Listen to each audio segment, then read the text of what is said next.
Morning. How are we doing here physically and online? How are we? Very well. Very well? Okay. You're welcome to day 2 of the Baraza. We're excited to have you both physically and virtually. And to remind ourselves, for purposes of language justice, English is channel 1, Spanish speak slowly, do not use jargons, and also make sure that we are all walking the journey together. We are here for day 2, and we're here for day 2 to continue reimagining a regional Afrocentric approach to litigating reproductive justice through South-to-South knowledge exchange. And today, we're going to have our keynote address. Can we have some ululations? We're having our keynote address today, and we're going to have a response. But also today is going to be a day where we're going to have deeper discussions within ourselves, as well as starting to think through, after we've had it all, how do we move ahead? In terms of our program, remember we agreed yesterday, today is going to be slightly longer, so we beg your indulgence to walk the journey with us, because it is a process, but also it is 1 in a million chances that we get issues that are dear to our hearts, but even also to jointly plan and strategize moving forward. So now, between now and 10:30, we are going to have the keynote address and the response to the keynote address. And then after that, we're going to continue our own internal discussions where we are proceeding as the team that is here, and we'll say bye-bye nicely to our online audience, because there we're going to get into the kitchen to start cooking and making sure we share with them the final meal when it is ready.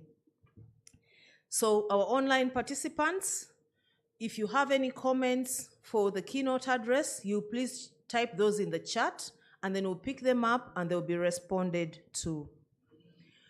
So with that, I'd like to invite the panel that is going to discuss with us the keynote. I'll first of all invite Giovanna Rios.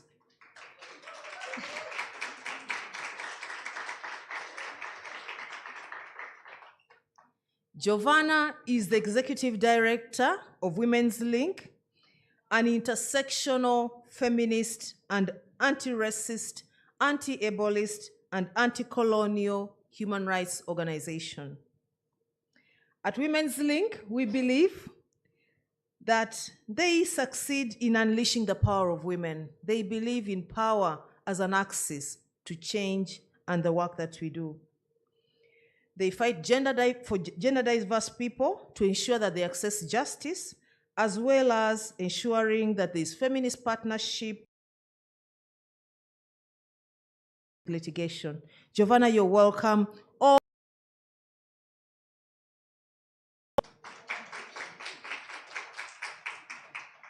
Then the next responder to the keynote comes in from Kenya, Isabella Mwangi.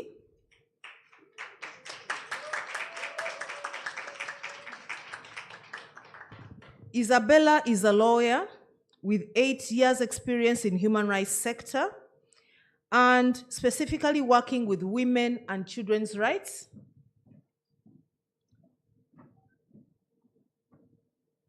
With women, sexual and gender-based violence. She is part of the Legal Support Network of Kenya, and she has written as well as published extensively. She was recently appointed as the Chief Justice by the Chief Justice to serve on the National Council of Administrative Justice Committee in Kenya, as well as she works a lot with Police Care Committee of the National Police Service. Isabella, you are welcome.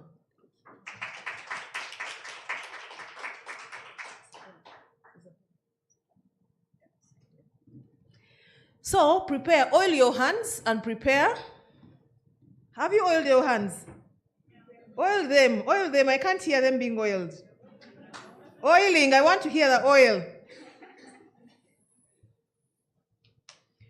Okay, it's with great humility and honor that I present to you our chief guest. Our chief guest is none other than Anand Grover.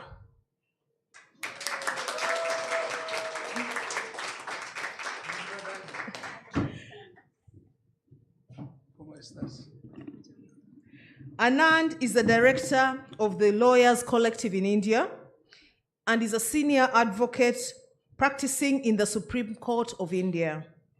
He served as the United Nations Special Rapporteur on the Right to Health from August 2008 to July 2014. He has 42 years' experience in strategic litigation, challenging colonial laws and barriers to health rights of marginalized groups. Anand also brings knowledge, valuable knowledge and expertise on the how to do that we would like to learn from in this Baraza.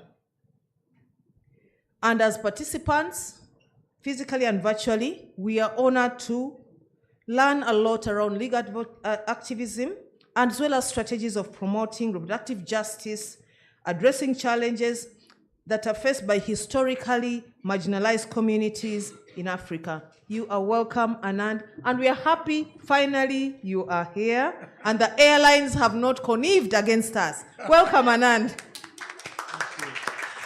Thank you.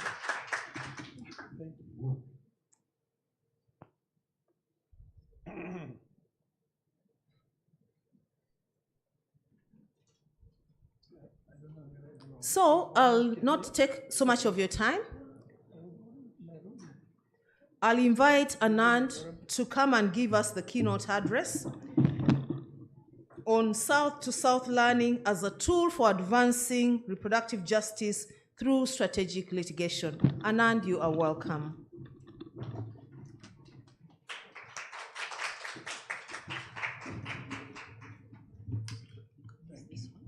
Should I do anything?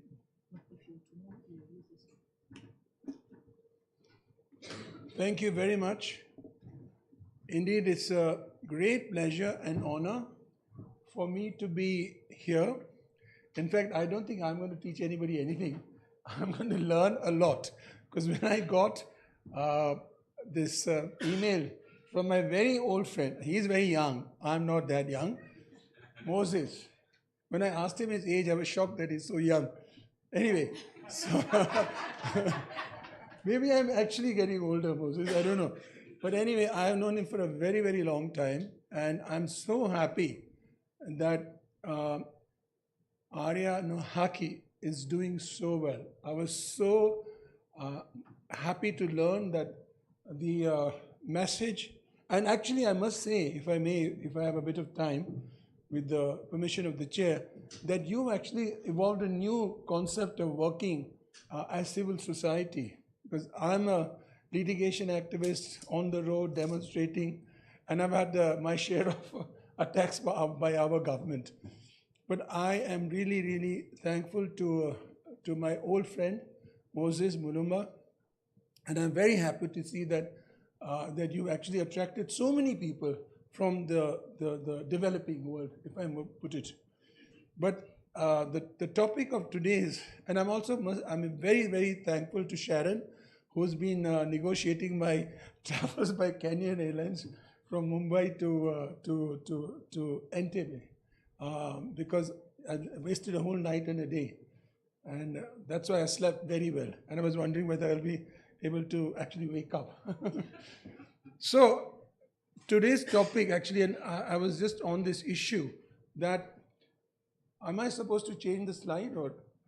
Oh yeah, okay. I don't know.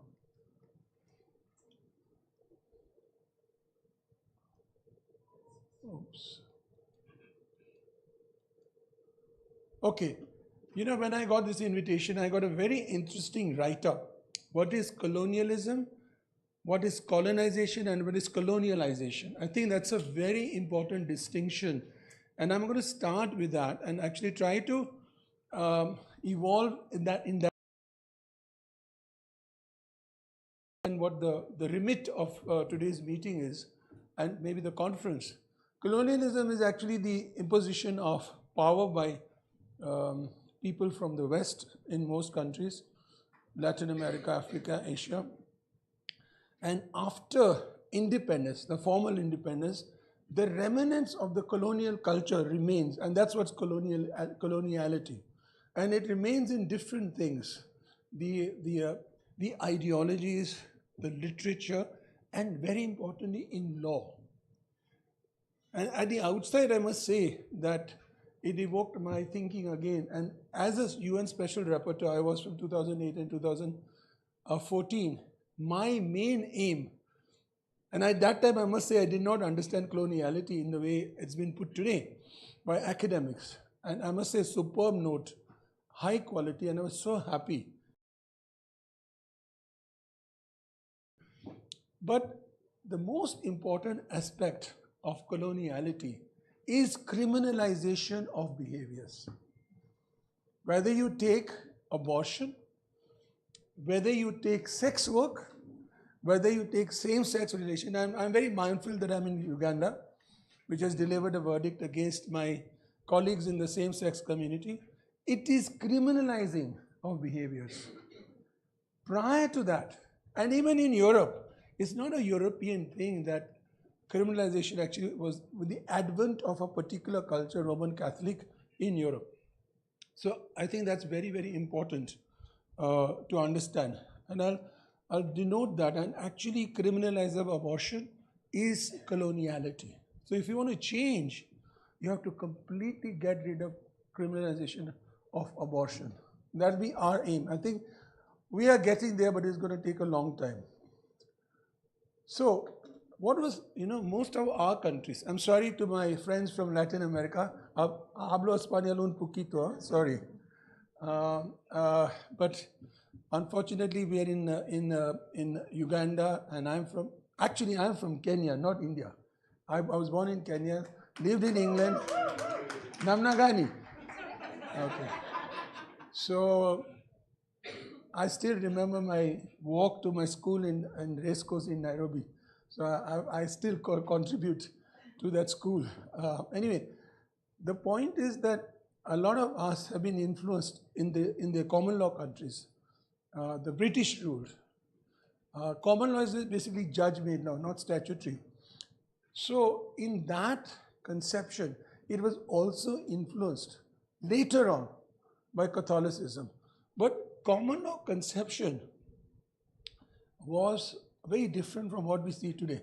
But as I said, in Europe, the Greeks and the Romans originally, before imposition of Christianity, they did not actually have the same notions.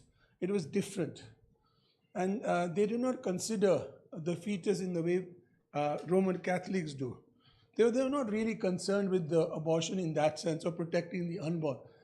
They didn't have a legal conception like common law has. But as I said, earlier belief of philosophers was that a fetus did not become formed and begin to live at least 40 days after conception for a male, and around 80 days. So one of the most important features of abortion law is to either recognize that the fetus is viable or it is not. And let's be put at the outset. In Roman Catholicism, or Catholicism as such, moment an unborn child is conceived, that is a person in law. And therefore, you cannot do anything to damage its probable viability. It's not viable at conception. And technically, viability comes in common law. And this is very, very important to understand. Viability actually was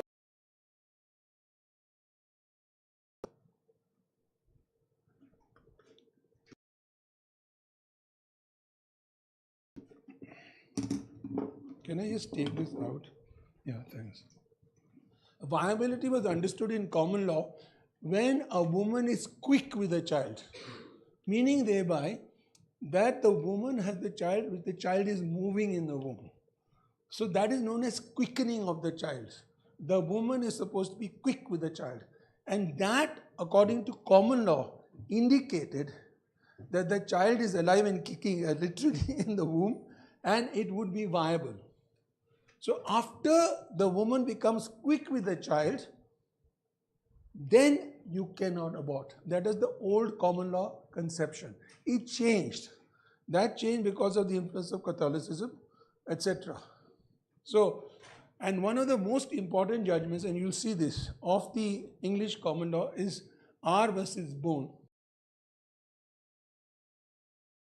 And this was a case where a surgeon carried out an abortion on a 14-year-old girl, obviously a victim of rape.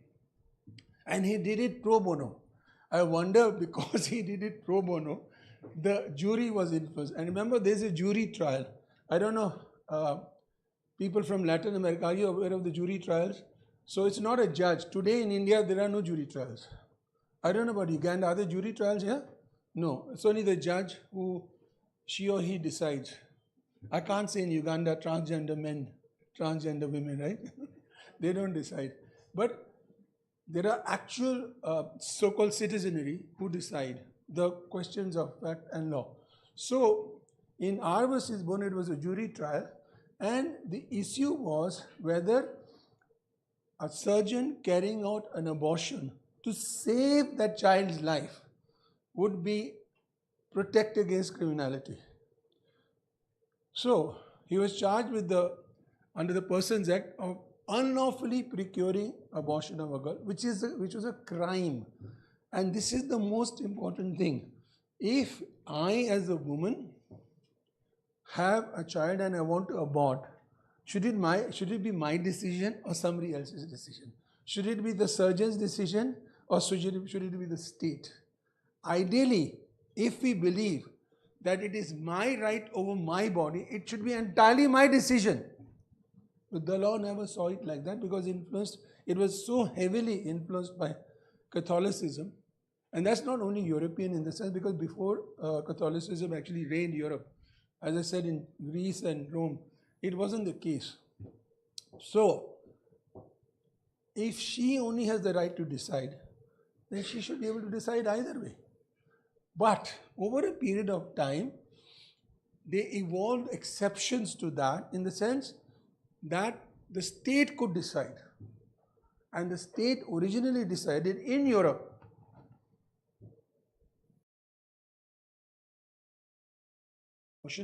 first in the Roman Catholicist era, then there were exceptions carved. Allow the woman or the girl child to abort if it was necessary to save her life. And in this case, he was acquitted. And this is the first case in England. And because we were ruled by the British for a long time, we were influenced by that. So this is a very important case. And this had a lasting impact in the Commonwealth, that is British ruled, and as also in the US. Now, it was then actually taken into the penal codes. So the penal code in India, the Indian penal code, was the basic model penal code all over the British Commonwealth. Now, for example, so-called homosexual sex. I don't know what's the difference between homosexual sex and heterosexual sex actually, but there's this notion, homosexual sex. Because let me tell you, and I've been doing that work for a very long time, from 1997 to the date we won in 2017. So long battle to get rid of criminalization of same-sex relations. But actually 377 of the Indian Penal Code is replicated everywhere, 377 everywhere. And it actually did not only address homosexuals, it was the sexual act which was supposed to be unnatural. Because remember, the British, and this is very interesting, the British or the Europeans in the old days thought sex should not be for pleasure. Were they right? They were right. They said sex is only for getting children. It's a sin. I'm glad you're laughing. They never enjoyed sex, I think. That was the problem in the Catholic mold in the old days. So, indeed, if you had sex for pleasure, and sex could be had for pleasure not only penile vaginally, penile oral, penile anal. And I remember, but a lot of heterosexuals actually engage in penile anal sex. And people didn't believe that. I said, please go to look at any porn site. And I said, how can you think like that, porn site? I said, all the children are looking at porn sites. And if you adults don't, you won't know how to address their issues. But anyway, so this was the notion. And this Catholicism actually ruled, or Christianity or religious puritanical rule was such that not only it influenced sexual relations, but also abortion. And also, in the case of abortion, women were second-class citizens all over the world, except very few places. The example being Kerala in India, the southern state, where actually it was a matriarchal and matrilineal society. And some native communities in Latin America, North America, they were also matriarchal and matrilineal, very few. Generally, all over the world, they were patriarchal societies and patrilineal societies. And actually, colonization heavily influenced that. So, in fact, abortion meant the woman, who was actually not even a second-class citizen before the 20th century, she couldn't decide at all. She had no role to play in her own life. Remember, the suffragette movement, the actual right of women only came in the 20th century. So, the Indian Penal Code actually absorbed that thinking that you cannot, and Indian Penal Code was a model for the rest of the British Commonwealth. So, I'm not going to go into detail because that's not necessary. But causing miscarriage was actually an offense, and if it was after quickening of the child, then it was even worse. Now, this is my main point. Criminalization of abortion, and in my reports as the UN Special Rapporteur, I actually concentrated only on criminalization. But let me be honest, not because I thought of coloniality. I was unaware of it until actually recently, and this note reaffirmed it. But in society, whether it's drug use, okay, I'm going to ask you a very, very asked this question at the National Judicial Academy in India. All High Court judges and Supreme Court judges were sitting. And I asked them a question, which I am going to ask you. How many of you take drugs? Liars, I drink alcohol every day. What are you people? You are not only lawyers. You see, by the way, my classes in Georgetown and Chicago are like this. They're fun, and I make people think. Alcohol is a drug, for heaven's sake. So is marijuana. It's better. Marijuana is better, by the way. It's a great appetizer. You know, why did the Americans impose criminality? Because of Catholicism. Why did they take it out? Because of science and pleasure.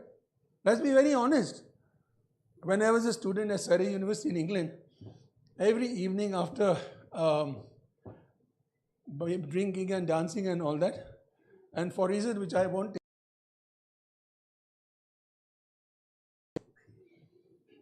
and even if I had a very heavy dinner like last night, I would still be feeling hungry. Why? Because cannabis actually is a great appetizer. And now we know, in the US it's sold as medicine for so many things. And we lost sight of that when it was criminalized, when Nixon had the war on drugs. So criminalization by the West because of colonization, because of coloniality, is the biggest problem that faces us today. Whether it is homosexuality, whether it is sex work, whether it's abortion or drug use. Criminality. So in fact, in my tenure as the UN Special Rapporteur, I concentrated on criminalization. But that had to be removed. So what is the problem about criminalization of abortion? It is not evidence-based. It generates, when you criminalize somebody, Like everybody said, I don't take drugs. Why did you say that? Everybody sat quiet because it is stigmatic. But when I became a lawyer, I had to stop. Very simple. I couldn't afford to be smoking in the night and get caught by the police. But I must tell you, I had a very, very nasty experience. I teach at Georgetown Law Center in Washington. And, I used to stay opposite Georgetown Law Center, near Union Station. Good hotel, gym, etc. But then all my younger colleagues told me, why do you have to go to these hotels? Go to Airbnb. So I said, okay, you book a hotel, Washington. I went to this Airbnb, 20 miles from my place. No gym. I had to run on the pavement, etc. Anyway, to cut the long story short, that I went there on Friday night. On Sunday, I left, and there was a raid of the Narcotics Control Bureau, whatever it's called. If I had been caught, I would have been in jail. Airbnb. I stopped going to Airbnb. No, problem is criminalization. Recreation use, sexual pleasure. Just imagine, it's the pleasures that colonizations hit. Africans, Asians, and Latin Americans were having a lot of pleasure. Sex, dope, everything. The Brits didn't like it. Stop it. So it is, first of all, it's not evidence-based. There's no basis for it. It actually generates stigma. Then it doesn't because stigma, criminalization, you can't get healthcare goods. It does not allow a person who's criminalized, a woman who has to face criminality because of abortion, she can't take decisions for herself. She can't even take decisions in society. It disempowers women. And not only that, I was in Poland and the issue was abortion. You know what I faced? Vigilantes standing outside hospitals in respect of a woman who wanted to have a legal abortion. People are standing there, including men and women. There were no transgender people then, by the way, in Poland. There were, but they were not visible. Anyway, they were vigilantes who were saying, you can't have an abortion. That kind of stigma. So, this is the problem, that you have stigma, and then because of that, like just now, I said, how many people take drugs? People don't respond. There's no information exchange, no debate. I use this anecdote. Most of it, and most important, criminalization actually interferes and impedes with a woman's dignity, autonomy, reproductive choices, by not allowing them decision-making powers at all. Ultimately, it has poor health outcomes. Wherever abortion is criminalized, women's health outcomes are bad. And then most importantly again, women are actually put into jails. What is the purpose of sending a woman to jail if she's had an abortion? Can you, it's ludicrous and mad. So, because of that, I don't know, how many of you, I'm going to ask another. How many of you have been to jail? I'm not talking as prisoners, please. See, times. Yeah, you're a lawyer, not a liar, right? Okay, that's another one. So going to jail, you have to see it. I was actually caught in a demonstration actually, and this is long time ago. Don't think about my age now. 1968. I was a student. I was the deputy president of my students' union at Surrey University, reading, you won't believe it, biochemistry. So I was demonstrating against the US on Vietnam, and I was caught. And they put me in the clink. I was there for a whole night, and I know how bad it is. Ultimately, I was released. Demonstrate against the Americans, that's the place for you to be. It's not a nice place. And I was there only for one night. Now I do cases for people who are accused of being Naxalites or Maoists in India. I'm doing 5 of those cases. and they have been in jail for 5 years without trial. It's not a nice place. And for nothing. The states, when they get power, they misuse it. Anybody who gets power, unless there is accountability in law, in fact, my learned judges will tell me, sitting here, if there is no accountability, their powers are misused. Even if law to have accountability and to be in jail for being a victim, I would say a victim of abortion as a woman is not only stupid, it's harrowing for that woman. Not a nice place. So, according to me, coloniality brought abortion as a crime. That's what has to go. That should be our agenda. If we get rid of abortion as a crime, we'll make huge progress. And we are making. So, as I did in 2008 to 2014 as the special rapporteur, the agenda even today, in India we have achieved it quite a lot. Decriminalization is the need of the hour. So, I think that should be our agenda, not only because it's the best thing to do, it actually restores autonomy, dignity, respect, reproductive choices to the woman, but also it actually makes them into full citizens. Now, see, so what did we do in India? I'll give an example of India. I mean, it would be still silly of me to talk about Kenya and Uganda when better people are sitting here, or from Panama. So, we actually replaced the Indian Penal Code. The Indian Penal Code. Oh, I must tell you, this is an anecdote. The Indian government, the Modi government, thinks that it's the new phase of Indian civilization. So they have changed the law. Indian Penal Code is called something else now in Sanskrit. Of course, they haven't changed it. They made it more criminal and they call it decolonization. So I'm going to write a piece that is actually more coloniality now. So anyway, in terms of the law, we came out with the Medical Termination of Pregnancy Act. So we use the concept of how the unborn child actually becomes viable, which is based not on a religious notion, but it's based on medical evidence. So, and it's not foolproof, in every person, in every woman, the child may develop differently. So, the basic regime is that up to 20 weeks, this is a statutory law, Medical Termination of Pregnancy Act. Up to 20 weeks, it has to be done on the opinion of one registered medical practitioner. Between 20 and 24, on the basis of opinion of two medical practitioners. Beyond 24 weeks, it is actually done by a constitutional court. So in India, we have at the top the Supreme Court. In each state, there's the High Court. Like in the United States, there are Supreme Courts. We have High Courts. They are constitutional courts, and you can't go to the trial court, as it were. You have to go to the High Court or the Supreme Court to get an abortion done after 24 weeks.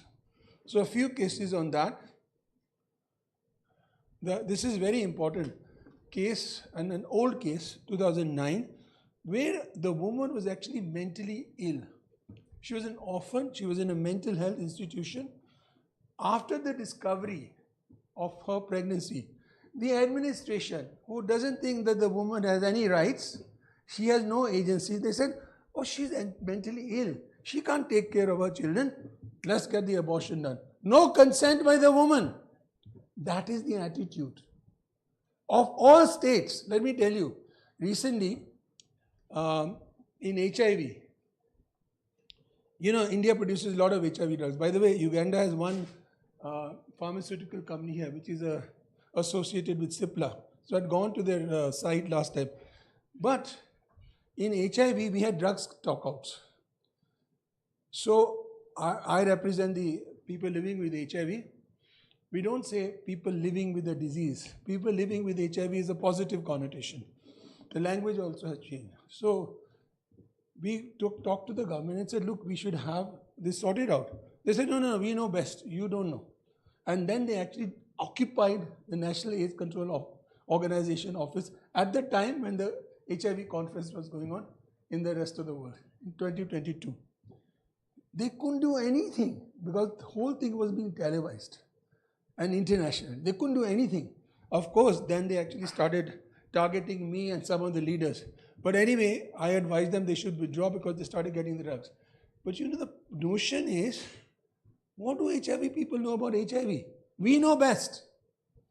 Same thing happened with TB. TB people did not come on the discussion table. So anyway, we forced them to have a discussion, and the case came up recently.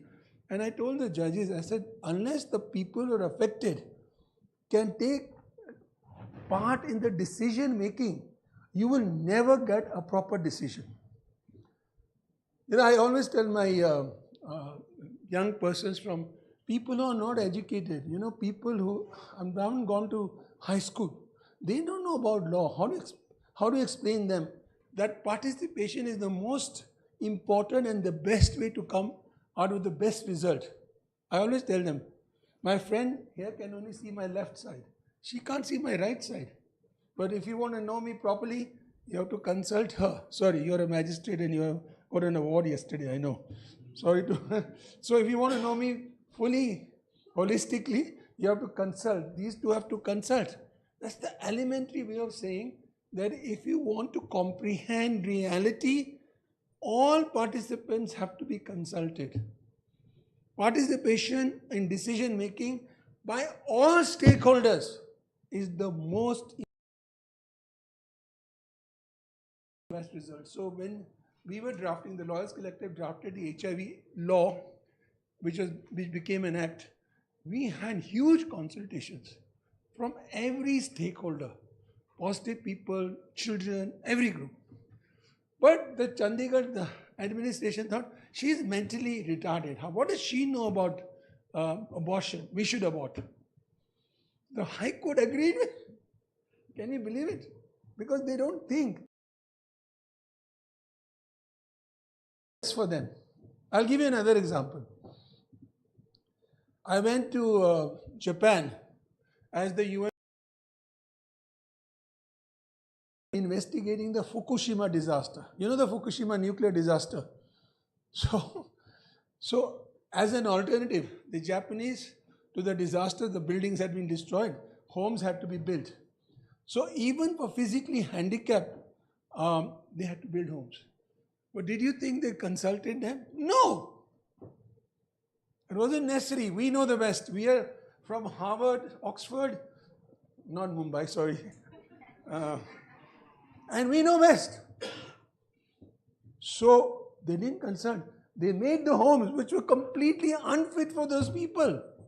And Japan, which is highly developed. So when I went there, I made a report on a number of things and they didn't like it. I'm a very critical person of myself and other people. That's my job as a rapporteur. I can't avoid that. But you have to do it in a friendly manner. You have to do it on evidence. They didn't like it. It was the only report where every sentence was actually rebutted.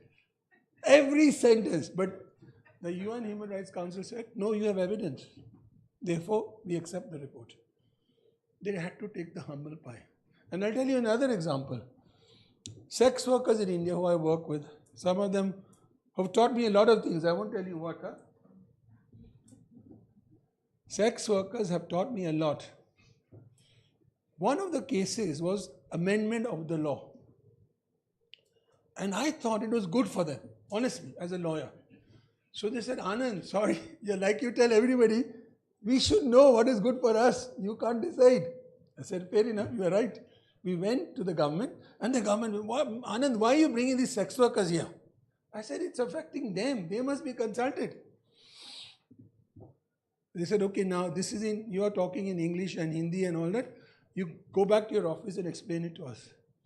They said when we went to my office, they said this law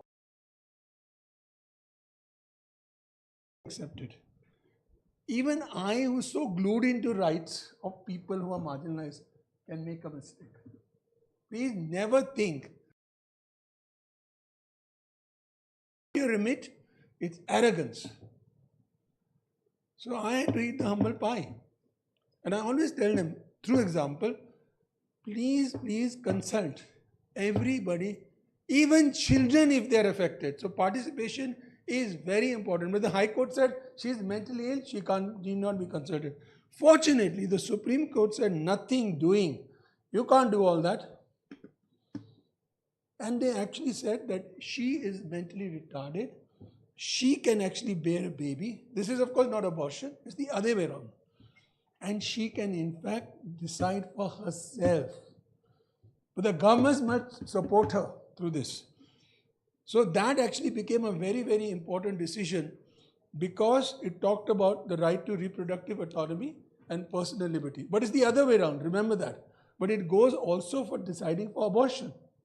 But the law says now that a person who is carrying a child, unborn fetus, she has to decide first. You can't substitute her decision. And then, please look at that. Reproductive choices, her bodily integrity, privacy, dignity. I'll come to that later. But so, they actually established for the first time that a woman at the Supreme Court level can.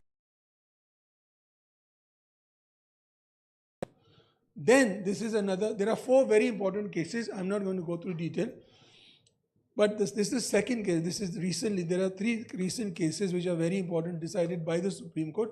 So this is an unmarried woman, 25 years of age, having a consensual relationship, became pregnant, but her partner said, sorry, I'm not going to marry you.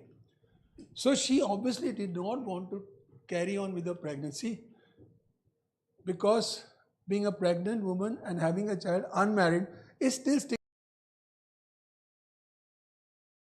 friends of mine who have had children without marriage, but that's only certain section of society where it's tolerated. For ordinary people, it can't be done. The Delhi High Court, which is the state court, they said, no, you can't do this. You can't have an abortion. That's a constitutional court in every state. The Supreme Court said nothing doing, it's her right. And if she's within a particular period of time, she has a right.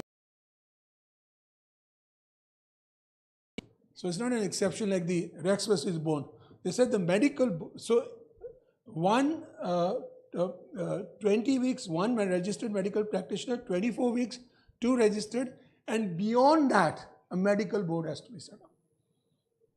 Okay? So they said the All India Medical Institute in Delhi will take a call whether the abortion can be done without harm to the woman. And that's what happened. And there's another one. This is the husband and in the previous case, the woman herself was deciding, her partner didn't want.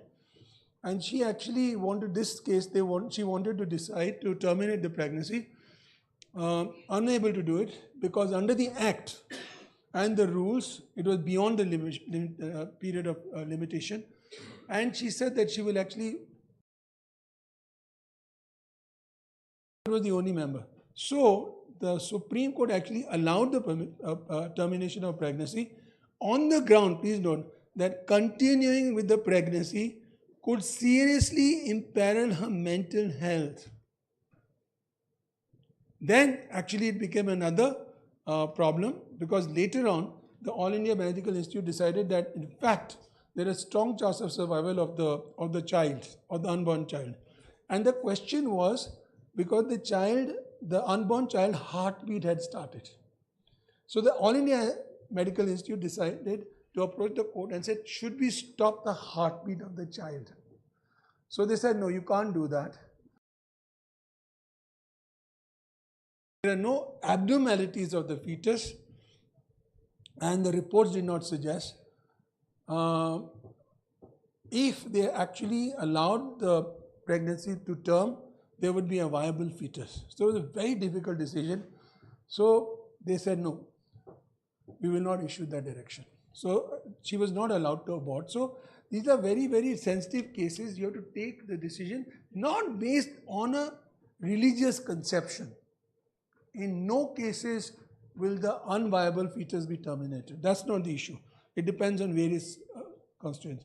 What are the key elements The woman has a right to dignity, privacy, bodily autonomy, reproductive choices. So in every case, consent of the woman has to be taken. It can't be substituted by the husband or the partner's consent. So, and there's another thing, which I'll come to in a minute. It's how you see the law. Do we see the law as static, serving society? Do we see the law as only a law in making? And as society transforms, the law also has to be transforming, not itself, but also help to transform society. In other words, is the constitution or the law transformative in trying to have an egalitarian society? Equality. And wants to be egalitarian. That's the stated goal, not that they actually want it in terms of their political ideology. Then you have to keep changing things.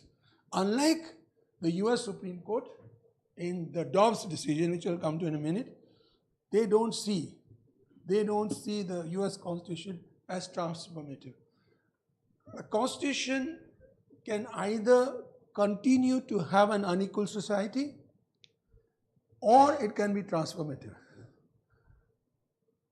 In India, we see the constitution to transform society. We were until today, we are one of the most unequal societies.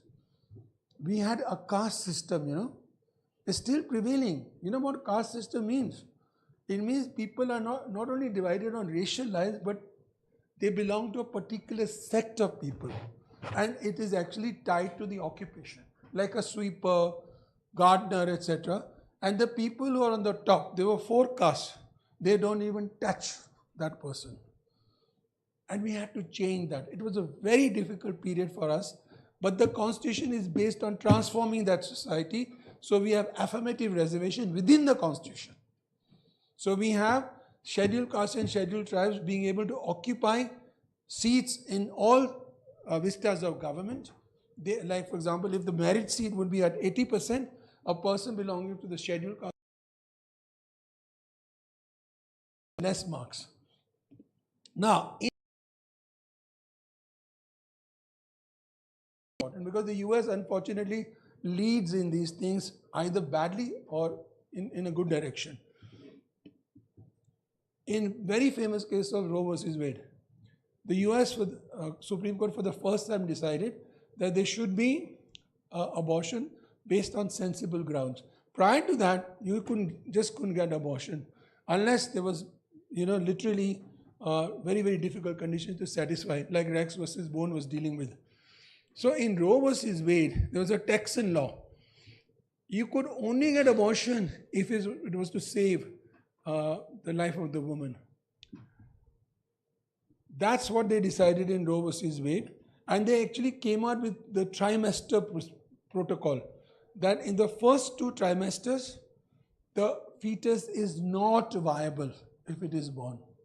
In the 3rd trimester, the woman, actually if it gives birth, the unborn fetus would be viable. And it based itself on the decision of the right to privacy. The privacy right includes intimate and personal decisions affecting child rearing, marriage, procreation, and contraception. And the state could only intervene on the basis of what is known as compelling state interest. So in the first 2 trimesters, the unborn fetus is not viable. The state has no interest.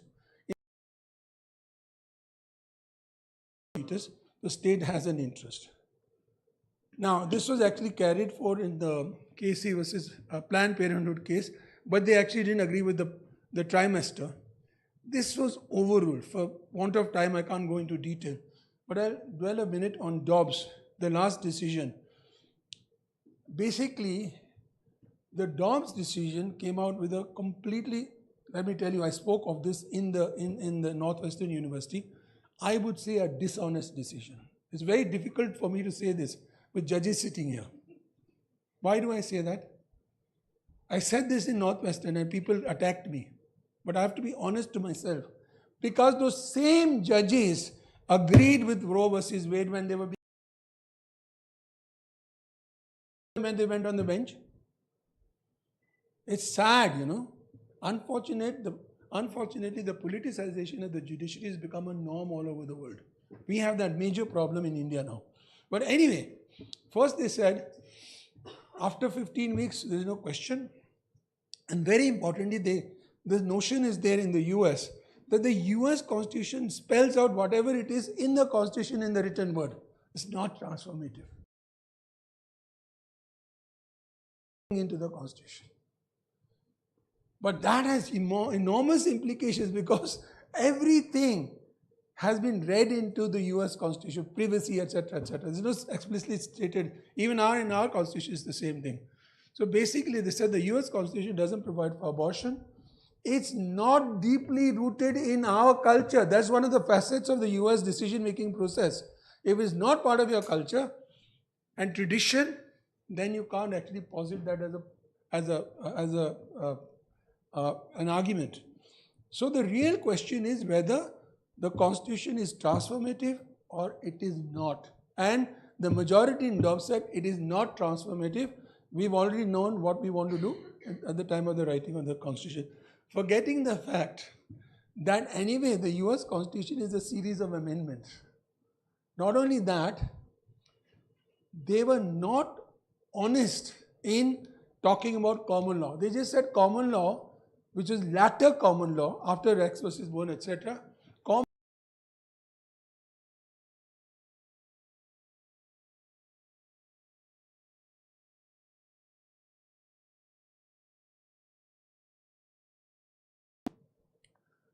Now, the text is not amenable to interpretation according to the majority. Even changing circumstances, you can't change it. Now, I want to posit this qua hour. How much time? You know, I'm an Indian, so I can just go on and on. How much time? 5 minutes, 10 minutes? My God, okay. I'll give you an example of the Indian Constitution, which is transformative. A person's liberty cannot be deprived except by procedure established by law. That's very standard. US, India, all constitutions, unless there is a law to deprive a person of liberty or life, it cannot be deprived. That's a negative injunction on the state. In that Article 21 prescription, what did we do? We said, what is this based on? It's based actually on a US decision, Moon versus Illinois, where they talked of dignity. Now, dignity actually has a lot of facets. If I call somebody, oh, you're stupid, just that can be undignified. Or calling somebody in a racist slur can be undignified. Dignity has a huge potential. How do you live with dignity? It started on in a very famous case of Francis Coralie Moulin, where an Irish prisoner in Delhi jail wanted books for reading. And the jail said, like all jailers said, oh, no, you're not entitled to all this. Don't be a leftist here. That kind of attitude. So they said, no. The Supreme Court said, no. Even a prisoner is entitled to dignity. If a prisoner, she crosses the prison walls, her dignity is not impaired. She is still to be treated with dignity. Of course, that prisoner cannot walk out of the jail because she is a prisoner. But otherwise, all facets of dignity must remain intact. Therefore, she is entitled to books in jail. And on that basis, they said they develop the right to environment, the right to health, etc., etc., etc. Because dignity is the underlying basis of a civilized human existence. That's very, very important. So 5 minutes is an embargo. So for my Latin American friends, Mexican Supreme Court has also given a decision. I won't go into that detail. No blanket rights.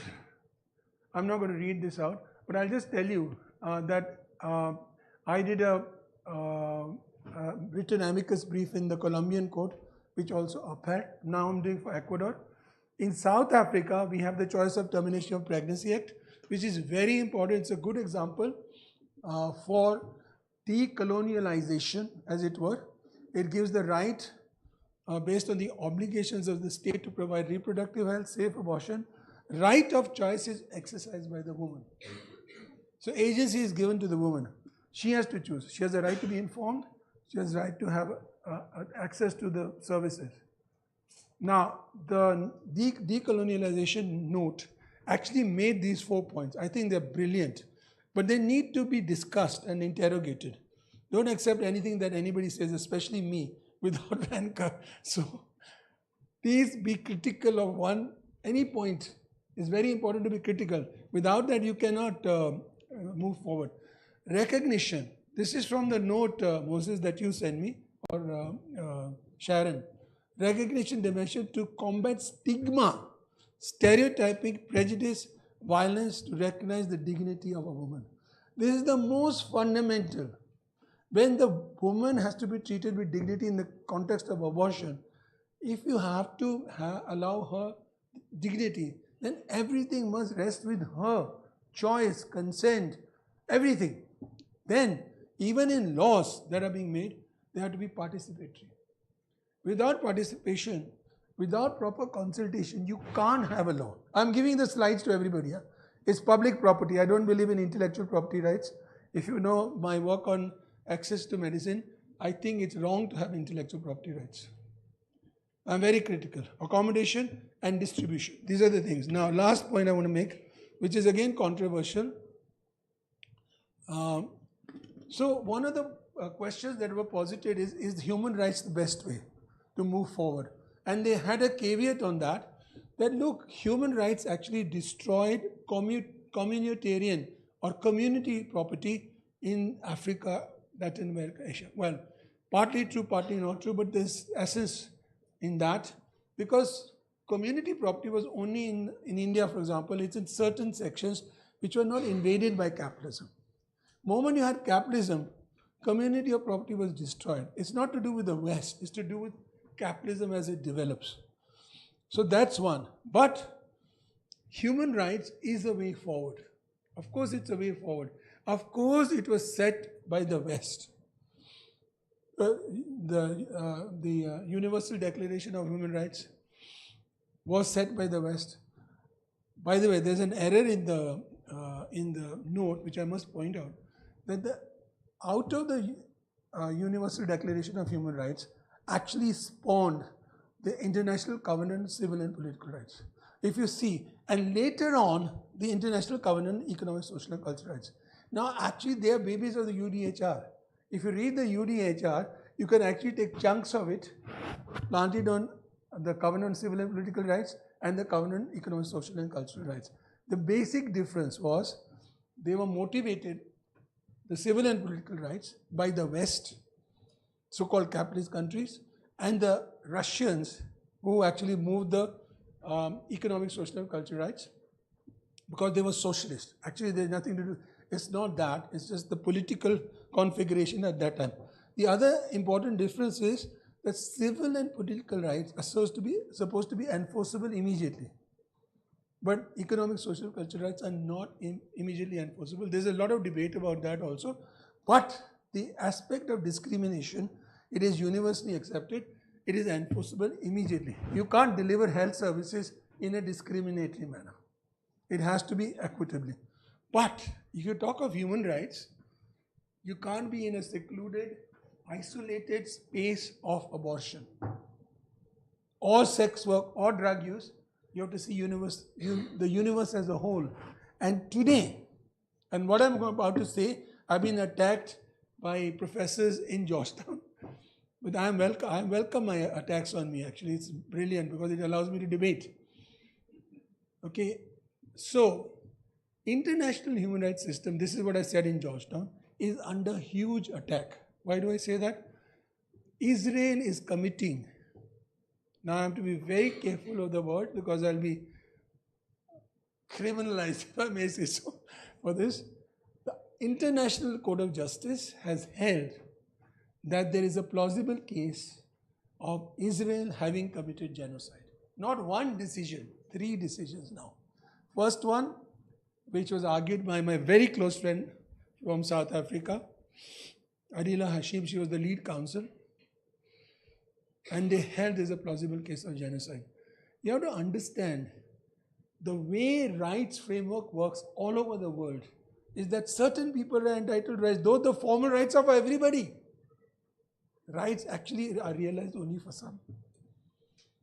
This is very important to understand. In the US, Native Americans didn't have rights to citizenship. Afro-Americans didn't have equal rights. In the whole of Latin America, for a long time, Native Americans had no rights. And I don't know, my friends from Latin America, I studied Bartholomew de las Casas. You know Bartholomew de las Casas? He was one of the Portuguese. So I must tell you this, and I'll end with that. He was a Christian priest in Brazil, from Portugal.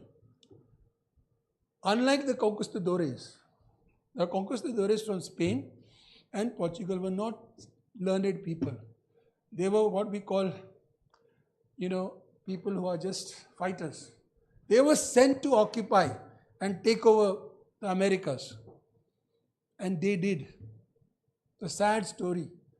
But Bartholomew de las Casas actually was a person who believed in some sort of human rights. But what was his position in terms of understanding Native Americans? So the conquistadores said they are not human beings, so we can treat them the way we are treating them, killing them, etc., etc. He said, no, they are human beings, but they are incipient human beings, like babies. They still have to learn. That's the story of colonization. Today we are in a different world, but colonialization persists in our minds. I'm lucky, I was born in Kenya, didn't go to India, so I have no caste issues. I was in England, so I was living in an egalitarian society to some extent. Racism was there, but I fought against it. I was the deputy president of my union, and I was lucky to be able to lead even an occupation of the university. But the vice chancellor congratulated me for that afterwards. The point is, we have to use our knowledge to be able to fight for people who need our help. As a lawyer, it's a great pleasure for me to always fight for the underdogs, whether they are marginalized communities, women, native communities. Big issue in India also. There are huge areas where forests are being taken over by mining companies. So I am there to fight for them, and I hope you are there also. And I hope you will actually go back to your respective countries and make sure that criminalization of abortion is actually outlawed. Thank you very much.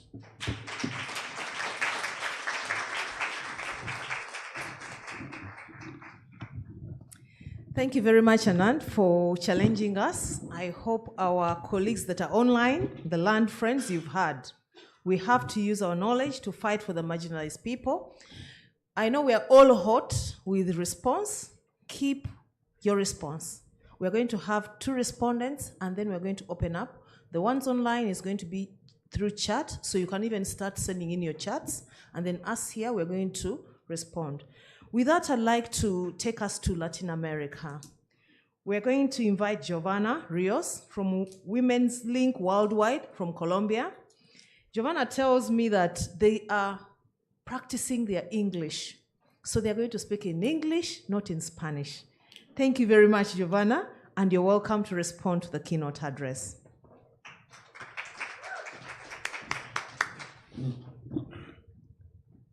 Thank you. Buenos días. Buenos días.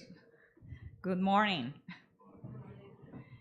Well, first, dear Anand, thank you for sharing your reflections and inspiring us today. I think it was, I think I can, like you are, can relate with our minds going to so many places, right, and trying to connect with all that you were saying. So thank you for generating that space to talk today. I also want to thank all the organizers for creating this space to have a cross-regional exchange of reflections, learnings, and unlearnings. And I want to thank especially to Ahaki, Fos Feminista, Sehur, and Rios for inviting Women's Links to participate in this Baraza. it is an honor to share my reactions and participate in our South space. I think thinking about what you share, and I think we all can relate and know very well colonialism and how colonialism in our countries and in our lives is being impacted, and how we experience that from our own bodies. And I grew up in Panama, a country that was colonized several times because of our resources associated to the Panama Canal. So the Panama Canal has been a source of growth, yes, but also a source of pain. And my country was invaded by the US government in 1989. And such a horrible experience for my country and my family shaped me and ignited me. So that's why I'm so passionate about our anti-colonial values. So I would say by hearing you that our sources, and you talk about our role as people working in strategic litigation, but beyond as a human rights defenders. I think our sources of pain, joy, courage, rebellion, and liberation are a great strength for our South-South cooperation, and I would say for our South-South conspiracy. Because our fight for reproductive justice is a collective fight for freedom and liberation. And we know colonialism very well. The impacts that it has in our bodies and access to healthcare, including abortion. And you described several cases where we have seen the impact. And we understand how it's functioned. But most importantly, one thing that we can see through cases, but also through activism, advocacy, is that we know how to deconstruct it. We have that power, we know how to. Our anti-colonial values unite us, and it is important that we continue reclaiming our role and our power because we know best how to solve our own problems. And I would say that as a proud member of the Green Wave movement, one of the things that we keep on saying is that it is also time for the global North to learn from the global South. Thinking about the Dobbs decision, for instance. We also bring and share our solidarity, and this green bandana that you've been seeing through all this way is a powerful symbol for all of us. And I think the symbol is a symbol also of freedom because it goes beyond abortion. It is a reproductive justice cause. And in Colombia, for example, the Green Wave movement used freedom, the word freedom, libertad, as the main word for our fight for reproductive justice. So we see freedom and liberation connected to this Green Wave movement and the Causa Justa movement. So at Women's Link, we embrace the reproductive justice concept that has been defined by women of color in the US in 1994. And I know that Sister Sun will be sharing some reflections. And I think I wanna also talk about and tackle on the power of our connection. So this year, for instance, Women's Link connected with the Sister Sun friends and with Monica. And we've been learning more and exchanging information about the reproductive justice concept and what it means for Black women and women of color in the Global South. And we are doing those exchanges. This year, we also had an information sharing session on a specialized gender-based violence course in Kenya, led by the gender-based violence advisor to the Chief Justice and the Ministry of Justice in Colombia. And this is just to show and share with you how important it is that we continue exchanging informations and learnings as a tool to decolonize. And I think this Baraza in itself is a way of saying how we are, deconstructing systems of oppression And we need to keep doing it more and more and see ourselves as partners in learning and unlearning. I also want to talk about what it means for our systems to be decolonized. And we have seen similarities, right, in different legal systems and mechanisms in the Global South countries. And I think that offers us, in comparative law, an opportunity and a tool to continue expanding our efforts. For example, I want to bring an example of Latin America and a work that Women's Link has been doing with the Lenca and Tulupan indigenous communities in Honduras. So in the Inter-American Court system, there was a request from the government of Chile and Colombia about a consultative opinion on the impact of the climate crisis in indigenous communities. And as you know, there is a process to submit an amicus. And the process in itself, brings up all the obstacles for people to participate, talking about participation that was brought up in the keynote's remarks. And one of the things that we did is to say to the court, yes, we will follow the procedure because otherwise, opinions wouldn't be included. But we also challenged the procedure and the mechanism. And we created with the Lenca and Tolupan indigenous people an oral amicus. And we share both, the written amicus and the oral amicus. Why? Because orality, it's been a key component of how indigenous people reclaim their own rights and how they fight for justice. And I think it's very important that when we look at strategic litigation and legal actions, we not only think about the content and the goal, but that we also think about the procedures and the mechanisms and how we challenge those. And I also want to say that in Kenya, my colleague Agnes Rogo from Women's Link, she leads our programs in the East Africa region. She also shared with me, and we've been talking about the example of the judicial system and how that's been upholding indigenous justice through the work with elders. So there is a lot that we can learn from each other as South-South country and think about our collaboration. Let me finish saying something that I think is very important in your last comment, Anna, about how we use knowledge, how we use our privileged positions to be interacting with the law and with the systems. I think it's very important to say, and this is something we believe at Women's Link, that power is not in the law. Power is in the people, because we, the people, can use the law to oppress or to liberate. So as a feminist, I am very honored to work at Women's Link, because at Women's Link, we have made a conscious decision to use the law to liberate. Every day, we think about how we can use the law as a tool for liberation. And I'm very grateful that I'm here, to learn from you and from your organizations, because I know that we all share that commitment to use the law as a tool for liberation. Thank you.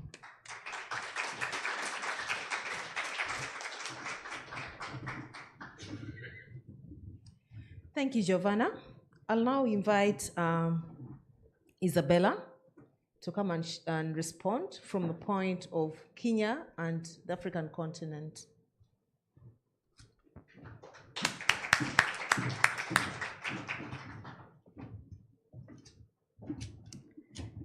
Is it still morning? Good morning.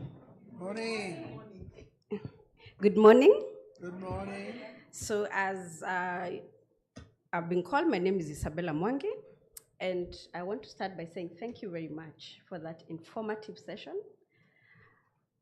And as I was listening to that, there's a very popular phrase right now in my country, I come from Kenya, that we are saying the fear is gone. Let's say it together. The fear is gone. Again? The fear is gone. And if you didn't feel that after you going through this presentation with Anad, then let me then be able to situate it properly for you.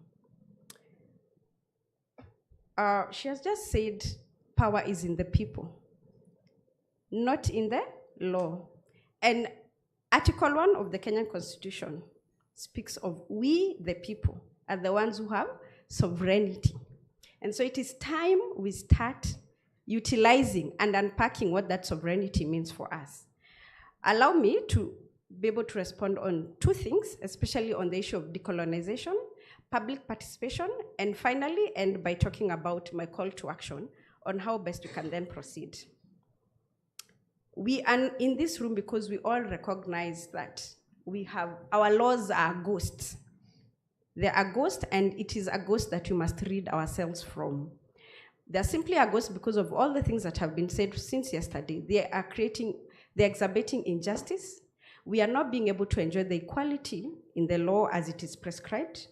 And this is not just being affected by women, as we usually are, the biggest victims, but even men are feeling it. And so it has created such a huge power imbalance. And this has been able to be seen in our laws on abortion, same-sex engagement, polygamy, land and ownership. And if we think about it critically, the British, who colonized both Kenya and Uganda, they came and the first thing they did was take our land, isn't it?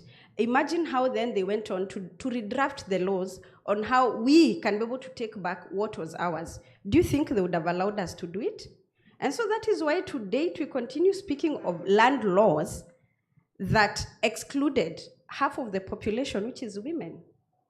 And so when we think about decolonization, and from a SRHR perspective, we must be able to think about the intersections. How are we being able to address all the intersections in the room? And I am happy to say that because of terms that have been used, terms such as barbaric, what were called barbaric because they came and saw women have a voice, men have a voice, and they could not understand. How do both of you have a voice? Who is the head, as the Bible says? But we all understood what we were doing, isn't it? But then that is a term now we often use when we look at people and we say, why are you dressed that way? Why are you dressed in your African attire? That is barbaric, isn't it? And so for us, it is good news as we sit in this room. It is good news to say that there is a shift that is happening in Africa. There's a shift that is happening in Kenya. So let me begin by talking about what is happening in Kenya. In 2010, we went back to the ballot box, and we have what we still call the new constitution, even if it was done in the year 2010. And for us, it is new because every time we read it, even as lawyers, we find something that is actually exciting and new. And we understand that these changes in SRHR will not happen in a vacuum. And so we must be able to understand what is the bigger context of what is happening that will allow us to then ride the wave of what is currently happening. So our new constitution was very big on being able to expand its protection on issues of equality and non-discrimination. And it further went on to talk about issues of reproductive health, especially in Article 43. And what that did to us is then we went on and did a specific law, which is the Health Act, and we now have a reproductive health bill. But I'm happy to state that it is no longer a generic bill. What we have done is we have taken into consideration in being able to understand that reproductive health is no longer a woman's issue. And so our current health bill is not only looking into issues about youth, because that has always been the focus. When we talk about reproductive health, a lot of programs that are going to be brought in Africa, they are going to start talking about, let's focus on the youth. But we forget that, as she told us the other day, she's a product of sex, meaning from birth, there are sexual reproductive issues we must take into consideration. When you're your youth, there are issues we must take into consideration. When in your 40s, when in your 60s, and when you're aging. Absolutely. So our reproductive health bill currently looks at that from that full circle angle. It's being cognizant that once you get to 60, because some of us, our parents are in their 60s, and we never like to imagine that they had to do what they need to do. And so it's always a very interesting conversation. But the fact of life is, it's a continuum. And so that is one of the greatest things that our bill has done. It has looked at the full circle of any man or woman's life. Secondly, our bill has taken into consideration men's reproductive issues. Yes, we are now cognizant that we no longer cannot ignore that to make a child requires a man. To enjoy sex, well, it might not always require a man. I retract. However, is this being streamed?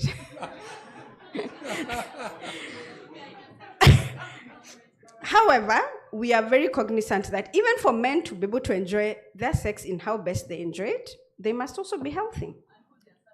Absolutely. So we are very cognizant that we need to start looking into men's health. Of course, as my colleagues have spoken yesterday, we now have guidelines that allow us to access safe abortion that we continue to expand every day. We continue to expand and demonstrate why safe abortion is necessary. And one of the biggest grounds for us, other than the medical point, is being able to understand that we now are cognizant that if a pregnancy is occasioned by rape or defilement, those are very good grounds for being able to access abortion. We also are very cognizant that giving birth for women is no longer, we do not assume that it's an obvious thing. We are now cognizant that it could be a problem of either the man or the woman. And so we are now looking at assisted reproductive technology, how best that is working. But unfortunately, as you all know, there is a heavy pushback, which we have seen, and that's why the East African SRHR bill to date still remains a bill and not an act, because they are pushing back on how that is not African value for us as women, for you as men, to be able to seek technology to support in giving birth. Think about it. Then lastly, the bill has a whole section that talks about cancer, prostate cancer, breast cancer, and for women, there's the other third cancer, cervical cancer. And noting that cervical cancer is actually very high amongst African women. And the same way in the States, it's high amongst Black Americans. And so it's something that we needed to be very cognizant about. And even in line with states' obligation, this particular bill has actually said the state has an obligation to provide access to cancer treatment, noting how expensive it is. And so being able also to promote and create an awareness so that we are able to go for screening early. Beyond what is happening in Kenya, we must also be cognizant that there's a wave that is happening in Africa. We know what's happening in Mali. We know what's happening in Niger. Can we ride that wave? Can we? Can we start using what is currently taking place to think about how we can then, let's have the information now so that when the wave comes to Uganda, when the wave comes to Panama, Mexico, we have the information. We're not starting to think about it then, but we'll say we are ready. This is what it should look like in terms of being able to go through constitutional reforms, through parliament litigation and constitutional review, with the main goal of ensuring that our laws are contextualized within the African that we want. Isn't that what the AU says? The Africa we want. Ensuring that our laws take into consideration our lived realities. We are the ones who know what abortion looks like, the effects of abortion. Taking into lived realities, FGM, as I stand here today, 8 girls, I think 2 or 3 days, 10 girls, Nyokabi, about 3 days, or the day we were coming to Uganda, slept in a cell. These are girls who are barely 18 years, and they slept in a cell because they underwent FGM. Girls. Meanwhile, we have a government institution known as the Kenya Institution of Development of Curriculum in Kenya that has gone on ahead. And because we have been convinced by the white people that rape is occasioned by how we dress, this book that a lot of our children are going to go through this curriculum, the book has gone on ahead to affirm that how we dress as women, we are provoking men, and as such, the consequence is rape. Who is the true culprit in this matter? The adults who are sitting in the curriculum development institution, or the young girls who have had to undergo FGM, noting that children lack capacity to consent, meaning there is an adult behind it. And so it is time we must start truly interrogating the negative effect, the imbalance, the snatching of our narrative that colonialism is taking place. And it would be prudent to also name or mention that as we talk about colonialism, we also need to understand what is neocolonialism and what that is doing to us. Because it is coming in a different form where they're saying, let's sit on the table together, but in reality, it is neocolonialism just using new terms. The same way we know slavery ended 100 years ago, but now we have modern day slavery. And so this is a conversation that we must definitely come to talk about. Lastly, as I finish, I would want to mention the issue of public participation. In Kenya, as you know what is currently happening, strategic litigation and judicial activism has been very useful in Kenya, especially where the executive and the legislative body have failed us. And so we have managed to be able to access courts for strategic litigation on issues, and the most low-lying fruit has always been public participation. How did that happen? And that is why our Finance Act 2024-2025 was considered null and void or unconstitutional because it did not undergo any public participation. And so I stand before you urging you that in public participation, dignity, as Anad has mentioned several times, non-discrimination, equality before the law are very good grounds for being able to institute strategic litigation. And so for me, as I conclude, I want to say three things. And this is my call, that it is time we move away from the rhetorics. It is good to come here, to meet everyone, to be able to say truly, Ahaki, thank you for giving us the South to South conversation. This is truly what it should look like. And then we leave it at that. And so for me, I would want to urge that moving from the rhetorics, it is important that we continue with these conversations. It is important to educate our judges. It is important that lawyers continue, or judicial officers actually. And this can be done through amicus, interested parties, but even having forums like this where we have genuine conversation. Research is going to be very useful. And for me, research comes in two ways, where we need to look into explicit knowledge and tacit knowledge. How is that the two blended? How will procedures and guidelines and our day-to-day living be able to translate in documents that allow Africans to be Africans? I also want to talk about utilization of technology. If there is something we are learning from the protests that recently happened in Uganda and continue to happen in my country, is that tech is a very useful space. If used the right way, it can be the point where we inform people correctly on what is happening. It can be a point where we are able to seek for accountability as well as utilization of resources. And lastly, for me, it's from what is currently happening in my country and what we are learning about the protests, is that if this has to succeed, civil society must stop the hierarchical process that we have. We must stop saying this organization has to be the big brother of others. So that has to end. Women rights organizations have to learn how to work in unity. We must also understand what self-organizing looks like, what a collective agency looks like. And lastly, let's continue to be resilient. Even when things don't work, let's be happy to go back to the drawing board and come back stronger and better. Like us Kenyans, next week, we are back. Thank you very much.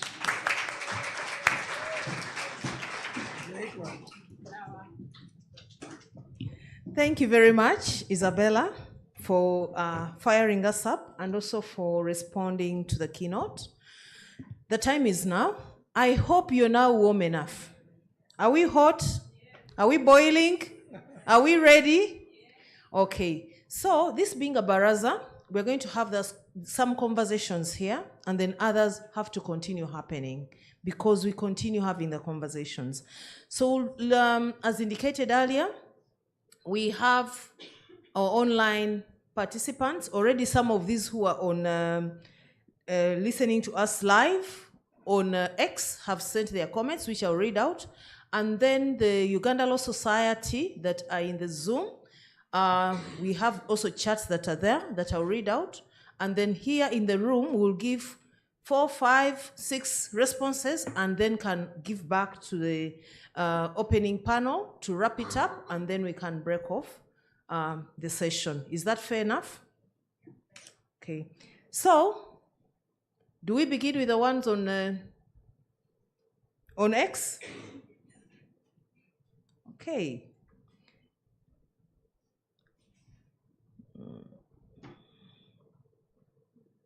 We have a very, very heavily pregnant conversation on X Live.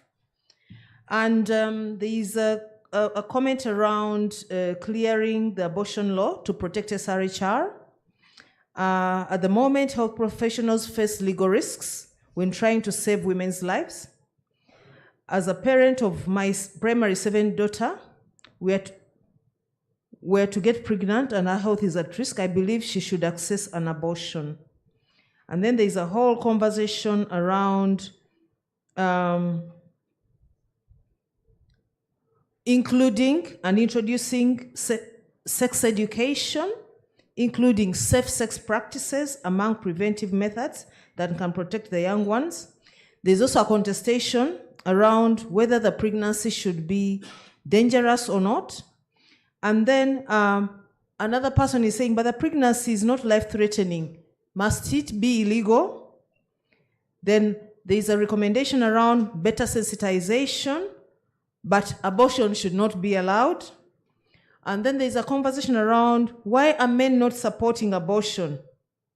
And what is this madness I am seeing?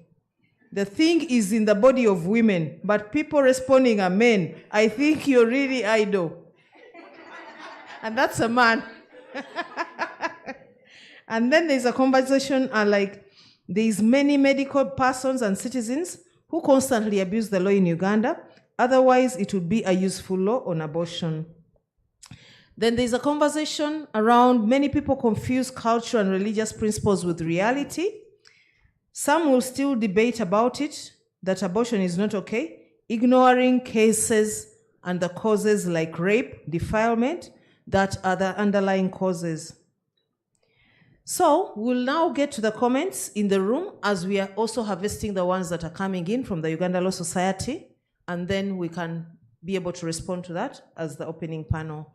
So over to you for us who have any comments, any responses here in the room as we are getting the ones that are coming in the chats in Zoom.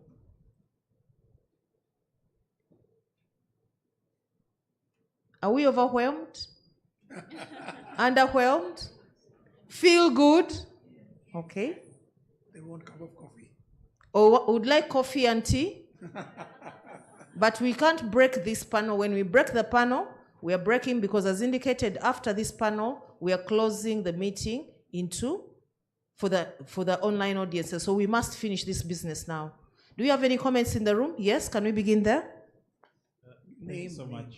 Give us your name, your name and country, and then comment. And please, let's make our comments as brief as possible because there's many of us that would like to engage. Okay, I'm Nimrod Mukuza from Uganda. And my question is to all the panelists. How do we wean ourselves off the problematic jurisprudence? Because there are several decisions in Kenya that relied on Roe v. Wade. With Roe v. Wade gone, how do we make sure that we create an indigenous jurisprudence that speaks to our realities? Thank you. Thank you, Nimrod. Any other comment in the room? Yes, we have here.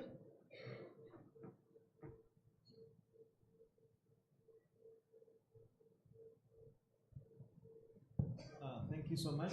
Kenneth Kakoza is my name. I want to applaud our panelists for the wonderful brief they have shared with us this morning. Thank you so much. It was enriching. I just want to add my voice to what Anna has presented, that we are doing our best to equally decriminalize the concept of abortion in Uganda. petition that seeks to challenge government's omission to enact a law that regulates the termination of pregnancy in Uganda. That petition is currently lying in the Constitutional Court of Uganda, and it is pending judgment, actually. So we are equally praying hard that indeed the Constitutional Court agrees with us that there is need to enact a law that regulates the termination of pregnancy in this country. So thank you so much. The efforts are on, and it's work in progress. Thank you. We have a hand behind you there.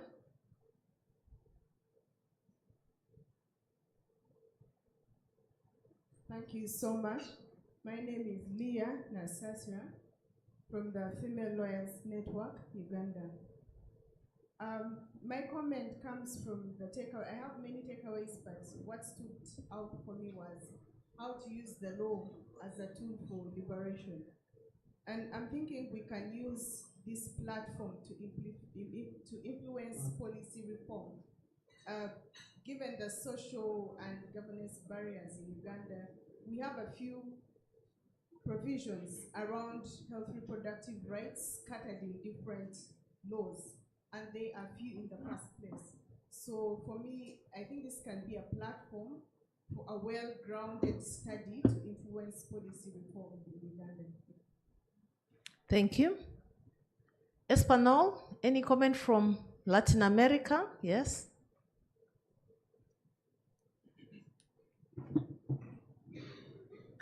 Thank you. Do you hear me? Yes. This is for the former special rapporteur and for Giovanna. You mentioned that the Christian influence, together with medical evidence, where they came together and they are used for defending fetuses' rights. And so I'm wondering if what in your experience has been more powerful to challenge that narrative, which sources of research, which arguments, because I have the intuition and the belief that it is not getting into that area and disputing in the medical area, but challenging the whole narrative with actually demonstrating that this is a creation and an argument developed with a colonial basis. So which arguments, which sources we can use, or in your experience, are more powerful and effective to challenge that strategy? Thank you. Okay, I think that's it. We do not have any comments from Zoom. Yes, here.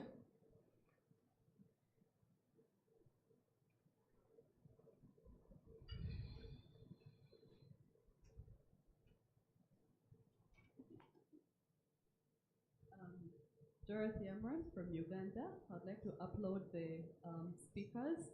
I think you almost left us empty. We agreed. We had nothing useful to almost add on.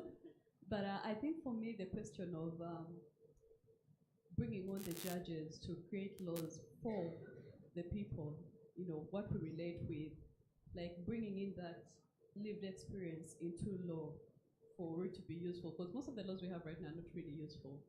They are torturing, especially the women in this subject area. They are paid.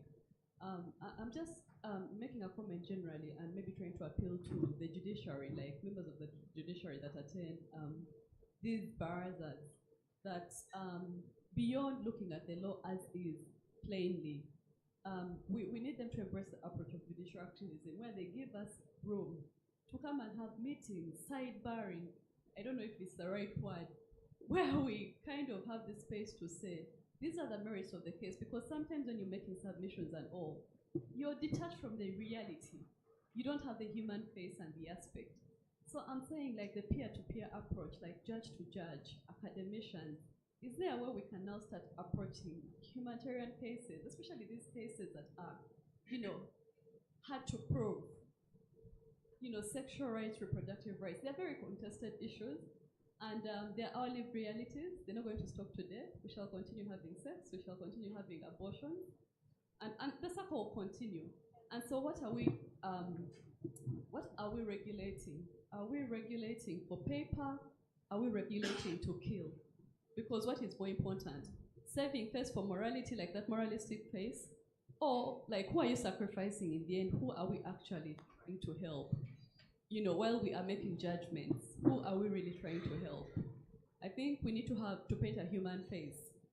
Most times we fear the judges, we think, oh my God, they're demigods from somewhere else. But they also have sets, and I'm sure at a certain point, their girlfriends have sought these services. My Lord, the Lordship's in here, you'll forgive my expressions herein.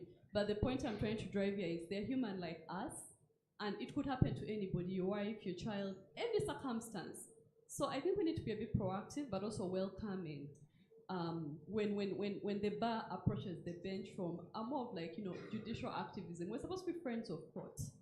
And so I think we need to step away from the procedural, the tough, and, like look at the merits of the case in a way that is going to help the bigger public. For me, that is just my place, a general comment. I've used so many words, but I'm just saying let's be humane and have a human face to these cases.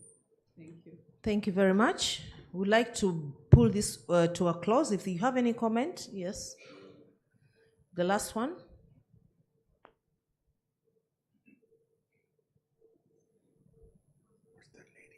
Thank you very much. My name is Frida Mutes. I come from Uganda. I'm a feminist human rights lawyer. My comment, in addition to what you have all said, that is very, very enriching, especially our keynote speaker. I just wanted to add the issue of intersectionality, looking at decolonization from an intersectional lens. And I am speaking about this because it's not just sexual and reproductive rights that are under attack or are imposed on us through the colonial lens. We have so many other battles. And for me, my appeal to this room is for us all to look at other causes that would liberate us from the colonial, the colonial imposition on us. And I want to share an example of what is happening, the current context that is happening in Kenya, where Isabella is coming from, and the right to demonstrate and how that is criminalized in our countries, where people are still being charged for being common nuisance. How are we looking at laws like those, and also thinking about joining such causes for a holistic decolonization agenda? I also wanted to add probably on the issue of economic liberation. If we do not look at economic power of our continent, especially in the era of the attacks on the human rights mechanism, on the geopolitics that are happening, and how our continent is seen, I think even the powers that we have and the leverage that we have to use the human rights mechanism is going to be taken away, especially with the anti-gender, anti-rights groups that are very economically oiled, that are coming to our continent with bags of money and are accounted for to come and push for the agenda. So I would also really want to urge us in the room to look at that. Thank you very much. Thank you. The last comment is here, and then we wind up this session.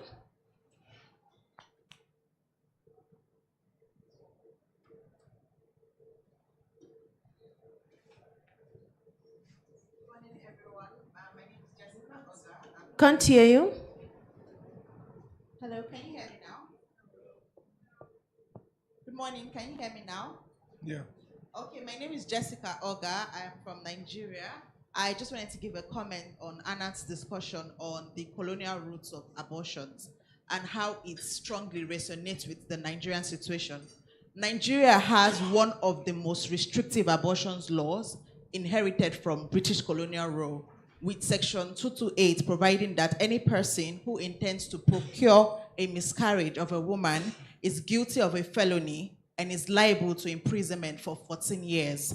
I think this exemplifies Grover's point about coloniality and surviving colonialism, as these laws we've seen continue to persist decades after independence. But what I would like to just highlight is that platforms like these provides us an opportunity to reflect as Nigerians and academicians on how we can push to reform our laws, as we've seen that this definitely reflects the broader struggle to decolonize legal system and achieve reproductive justice in Nigeria. Thank you. Thank you very much to sharing experiences. So now I'll ask my panelists where they are to respond. Most of these actually are people that are actually agreeing with how you've tickled them. So we'll begin with Anand, and then we'll end with the... I think they're very useful comments. I'll start with my friend from Nigeria. And I want to add a word of caution. Right now, this year itself, the Indian government started to replace the so-called criminal laws. We have the Indian Penal Code we had before June, the Criminal Procedure Code, and the Indian Evidence Act. Now, this government, to show that they are anti-colonial, they're nothing of the sort. They're right-wing religious group. They actually brought the new laws in the sense they actually had Sanskrit names, which ignores the south of India, which is a separate historical trajectory altogether. They've not really changed anything in terms of concepts, okay? Presumption of innocence, nothing changed. They have actually increased criminality. So are they decolonial? No. Colonization was criminalizing huge number of behaviors which were not criminalized earlier. Not at all. So like, what are the ill in earlier society? You know, all our societies were not great. Let's be honest. At least I can say for India. We had the caste system right from centuries ago. Then we had religious divisions. All those were bad things. Okay? But this government want to pretend there was what they call Ram Raja. Lord Ram, he has to be, oh my God, he has to be revered. So that's their thinking. So we don't want to go back to that. And we have to be clear about what we want in our society from the old days and what we don't. Camaraderie, helping each other, that is native culture, is good. That is preserved. But going back, we don't want to go back. Our constitution makers were very clear, and I think they were very wise people, men and women, who actually saw, and our constitution actually is one of the few which recognizes pluralism. We have a huge number of religious, ethnic communities, caste communities, and the challenge was, after the division of India into Pakistan and India on religious grounds, how do you actually bring about a society which will be stable, which will be democratic, which will have freedom of expression, all those constitutional rights. And those constitutional rights are from the human rights. We are not bringing them on their own. Okay, there is some argument to suggest in the Ashoka Empire, actually equality was actually as a notion, very strong notion of equality in the Buddhist Ashoka Empire. So we bring those things, yeah, no problem. But now we have gone beyond that. We have laws to govern, which are administered by the state in terms of police, executive, and the judiciary. So we have a system which has constitution, lawmakers, it has executive which implements the laws, and which has judiciary which oversees the laws in the constitutional terms, striking it down, and then deciding how to implement them. Those didn't exist in those days. There was a sovereign who was the king. They decided whatever they wanted to do. We are first of all, democracy has come to us after a long time. So democracy is not not an Indian concept or an African concept. It's thought about, and it's not even a Western concept. Actually, the West had to come to that. Equality, liberté, fraternité was a revolution in 1789 in France. They were overthrowing their systems. So it's a universal system. But as I said, say for example, the human rights system, which we actually want to bring about, equality was understood in the US differently. The 14th Amendment didn't treat white people or black people or Native Americans equally. The concept is there, but it applies unequally. We have to clearly understand that. So Martin Luther King understood that very well. He said, we are also entitled to equality. We are also entitled to study in the same school as the white people. And that's a historic struggle. Similarly, the Palestinians are saying, and the South African government has supported them in the International Court of Justice, they are entitled to their rights. You can't do what the Nazis did to the Jews that you are doing to the Palestinians. So there are these very important notions of human rights, equality, liberty, etc., which are unequally applied. They are unequally applied in international sphere, they are unequally applied in the national sphere. You know, if you go to court, if you're a Native American, you may not get justice because how the judges see it. Now the majority in the Dobbs case will see things differently. I think one of the major things is, though you have a constitution, do you see it as a transformative constitution? Do you see that the world should become from unequal to equal? Equal in real substantive terms between men and women, between marginalized communities. All communities should have a share in the pie. Are they educated? Are we going to do anything about people's education? People who are natives in our land, India, they have a special affirmative action. Despite that, they are not educated. What do? We have to see all that. The law can't get it. I think that's a very important thing that we must realize, that though you may have equality in the constitution, the delivery of that is very, very important. The other thing was 2 points I want to make, because I think my other colleagues have better to answer the other issues. Decolonization and intersectionality. I think my friend from Uganda said this. You know, you have to appreciate that we live in a capitalist society. Capitalist society means profits for certain sections of people. And it means raping of forests around the world. In Brazil, how the Amazonia has been destroyed is worth recording it and actually understanding it. They don't have any question of limiting their power. For them, the greed of money takes over. Now, and this is happening in India. The Adani group, the Ambani groups, they are actually taking over forests and industries are developing. It has huge impact on climate change. It has huge impact on the tribal communities in India who are actually dislodged from their habitats. Now, that is an other battle. Are you willing to fight that? What do you think of capitalism? We have to think about that. Is the profit motive the only way to survive? Now, you had an experience of Russian, it was never socialism, it was never communism. But what is the alternative to capitalism? That's a big issue, because capitalism means only certain sections of society actually benefit from it. In India, I can tell you, there are 1.4 billion. Only 0.4 billion have actually advanced and improved economically. The other 1 billion have not. We are rapidly growing. GDP is growing. Mr. Modi loves to say GDP, but inequality is increasing. So what the government is doing, give money to people. But money doesn't get dignity. If I don't have a job and I just get some money to just survive, it brings no dignity to me. So we have to think about economic issues which you talked about. How do we change a system which thrives on profit and exploitation to a system which is equitable, egalitarian? That's a big issue, because historically, socialists and communists try to change it. And let me say, I am a leftist. I won't say communist and socialist because that doesn't mean much now.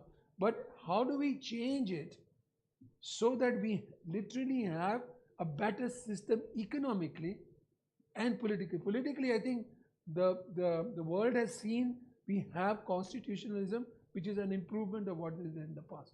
But in economic terms, the left, which I belong to, has failed.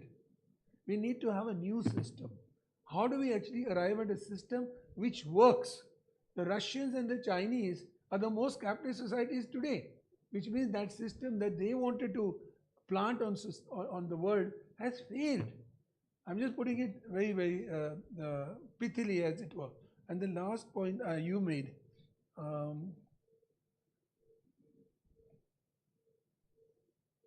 Judicial activism morality. I think you said. Yes. We've had a lot of judicial activism in India from the 80s because we believe our constitution is transformative. The present Chief Justice has given a lot of speeches. But when you have judicial activism, then there's a problem on the other side. They can also become very right-wing. So you have a constitution in India which actually talks of liberty, equality, fraternity, and pluralism. See, all our societies, because of colonization, and even before colonization, there are peoples from other parts of the world who have come, settled, gone, whatever, and there are plurality of ethnic communities. Now, how do you deal with that if you are a democratic, constitutionally governed society? You have to have plurality, cultures, etc., without the same group exploiting, like in South Africa. The whites still dominate. The white people control the economy. There's no real, so their colonization is not only, or colonialism survives even economically. They're not replaced by black Africans in South Africa. So how do you change that without actually disrupting, without actually have communal killings? That is a challenge for people in South Africa. In Latin America, they just wiped out native communities. In Latin America, if you go to Mexico, there are hardly any original native people. They are in other countries. But without actually wiping out communities, how do you bring about a society through economic development, which is egalitarian, which respects all communities, not only communities, genders, etc. That's the hugest challenge that we have today. We have the energy. Okay, I'm not as young as you, but I think I'm as young mentally in terms of mental energy. But that is the major challenge. How does, and Uganda had Idi Amin, my community was persecuted, but thank God things changed. It changed really for the better. And a lot of Asians even came back, but they're also capitalist, and they're not socialist or anything. So there are challenges that we have to face. How do we get over it? This is a space like Baraza and Aki have given where we can discuss this, and it's the social activists within civil society combined with the executive, the parliamentarians, judiciary, because the judicial activism is by judges who think that the constitution should be transformative. It's not a static thing. The word equality is not written in the 19th century. The whites are equal but not the blacks. So the US constitution was interpreted for a very long time. Equals can be treated equally, but not unequals can be treated equally. So black people would remain there. How do we change that? So that is what the transformative view of the constitution is all about. How judges and activists is based on that. So therefore there is need to actually discuss amongst civil society, parliamentarians, the judiciary, how we can move the society forward where we have a constitutional framework. Most countries have a good constitutional framework now, and it's improving all the time. But we don't have the economic blueprint to drive an equal society. The economic framework today is driving towards inequality. Let's be very clear about it. The people who are the have-nots in every country, whether it's the US, Britain, India, Uganda, they are becoming more and more impoverished in terms of the actual needs and desires today. So the real problem for politicians, for activists, for the judiciary is that where is the economic program? For a long time, the leftists and the communists thought that they had a program, but they don't. I'll be very frank about it. That's why the communist parties all over the world are withering away. We thought the state will wither away, but so this is the issue, and they are really to do with poverty of theory.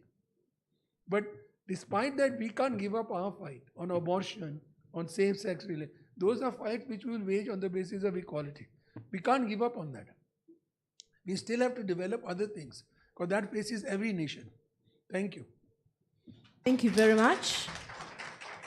So we'll give the two at least 1 to 2 minutes, and then we call this a wrap. Isabella? All right. Thank you very much for the feedback. It truly demonstrates that You are attentive, you are listening, and you have been somewhat converted, and the fear is starting to go. But I will respond to two things. Nimrod, in terms of building up, because you categorically said the jurisprudence in Kenya, what we are doing and we continue to do in court is being able to remove ourselves from the Roe v. Wade as part of our jurisprudence. It's being able to affirm and utilize what is currently happening in Kenya to build up on what currently exists. Because to be honest, so far, courts have been kind to us. And so we are cognizant of that. And as such, we as lawyers, even when we go to present in court, we are doing our due diligence. We are making sure we are educating courts, we are informing courts of what is happening within the same situation to make sure that the jurisprudence continues to look more African and less what is outside there. When it comes to DCRIM, as rightly put, we need to continue centering it on the plight. What is this plight that victims are going through as opposed to the theory? And this supports in being able to remove the bias, the religious nuances, and it's also being able to situate it in terms of what it means for equality before the law and non-discrimination. But for this to happen, we must be very clear and concise on what we want. The message must be one. We must all speak the same language. In terms of Leah, what you spoke about strategic litigation, truly it is a very good tool for liberation. But unfortunately to date, strategic litigation is good for lawyers. It's good for our ego. But simply because we never disseminate this to the citizens. Do they know that we won and we won on these grounds? And unfortunately, media does not even do us justice. We see media only picks the most controversial issue and a statement in the judgment, but then does not go to truly say, in conclusion, this is what the court pronounced itself in. And so for me to say, it's good we are doing strategic litigation, it's good there is judicial activism, but do the citizens understand? So that would be my challenge. And in terms of judges, being able to put a human face, I'm throwing it back to everyone who goes to court, anyone who writes submissions. We have an obligation to situate this for them. Remember, for them, they are the end product. We are the ones who have interacted with our clients. We are the ones who are privy to all this information. And so for us, we need to read jurisprudence, especially for those who are similarly situated. Because it's there, and that's why today we're having the South to South. From the first day, we saw how we are all similarly situated in this fight. So we need to be able to do the same, similarly situate the situation, remove any level of bias, provide compelling scenarios. We often go to court and there is that gap. There is that gap of my client, but then we forget that this client, you might be in the same situation. And then lastly, even as we're in court, we must be able to present with a human face. We wear our power suits, that's fantastic, we look beautiful, but then if we do not have the human face, the judge will also not be able to pick on it. And then lastly for me is just to say that this is going to be a long journey. We might come out of here fired up, but let's not tire in the process. Thank you very much. Thank you very much. Finally, Giovanna. In 1 or 2 minutes, oh my God. So I'll tackle on the question of narrative, but I won't enter into the details, but I want to share two things that I think are very important in terms of narrative. One, that we need to focus more on narratives on hope. I think we spend a lot of time in describing human rights violation, and I think it's important. We need to continue doing so, but at the same time, we need to focus more energies on bringing hope and how we describe that and inspire people around hope, because our cause is also a cause for liberation and hope. And then the second piece that I want to say there is, I think it's important that we continue challenging the idea that it's just one definition or an homogeneous definition for justice. So at Women's Link, we talk about justice in plural because we believe that the person who's at the center is the one who's defining what justice means for her or for them, right? And lastly, I'll tackle on the problem of jurisprudence. And I think here I am so aligned with my colleague Isabella because I think it's so important that we democratize the law and that in this idea of questioning ego, that we challenge the notion of, how strategic litigation is being defined. So we create rock stars lawyers, right? And I think it's important that we start questioning who's at the center of that cause. Who's at the center? Is it the lawyer? Is it the system? Or it's the person whose rights have been violated? We have to ask that question to ourselves every time that we're, taking on a case. And I think that's very important. And if we continue democratizing the law, and we understand that it doesn't belong to a certain people, right? To a certain group of people, because we need to connect how the law is being associated to privilege. And if we go back in history, who's been, the ones who initially allowed to study law? Who were the ones who were practicing the law? We need to bring that into our own, the work that we are doing. And I think the more we do so and the more we center the people, we are going to create movements within our countries and our regions. And I think that's going to inspire more to bring support to our cases. Thank you, Giovanna. Yeah, I just wanted to actually come in the defense of judges, if I may. I'll tell you from real experience. I do a diverse kind of practice. I recently, I do a lot of work for people who are accused of drug use and drug trafficking and all. And I had 2 clients only last month. So the first case was transporting cannabis from one part of the state to the other. And if it's small quantity, you're out. But if it's so-called commercial quantity, then you're likely to be imprisoned. But then the question of bail is very important. And the burden is, unfortunately, in these narcotics, terrorists, etc. cases, the burden on prima facie proving that you've not committed an offense is on the accused. So in one case, which was the first case I did last month, I got bail and the judge said, Mr. Grover, have you got any criminal? I mean, my client, they always say, have you got criminal antecedents? So I said, none. So, okay, bail granted. Same case, the first case was a person who was actually transporting cannabis from one state to the other. The second case was, he was not transporting, but he was the owner of the truck in which the cannabis was transported. So, but unfortunately, he has been alleged to have committed the same thing in 2-3 cases. So, the same questions came up. He said, Mr. Grover, same thing I'm asking you, any criminal antecedent? I said, yes, but if I'm the owner and all those people who are actually transporting, they blame it on me. Why am I being held responsible? So they said, no, sorry, criminal antecedents out. Why I'm trying to say this is, when you say judges with a human face, this is very important. Very important. What do you mean by that? Unfortunately, if you go outside the rule, then you will not be in favor within the judicial community.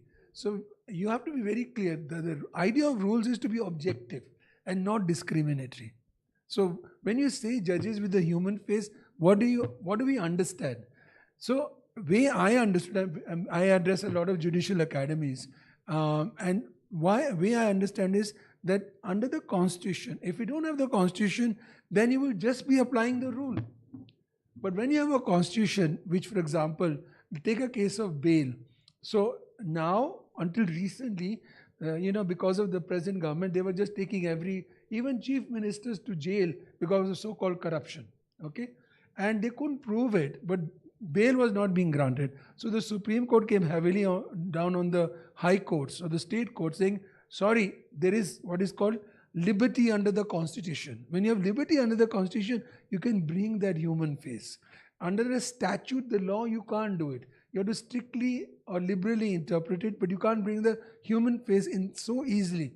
So when the Constitution says there's liberty, you cannot keep a person in behind bars for a long time being under trial. So there you can actually fashion tools to have a human face.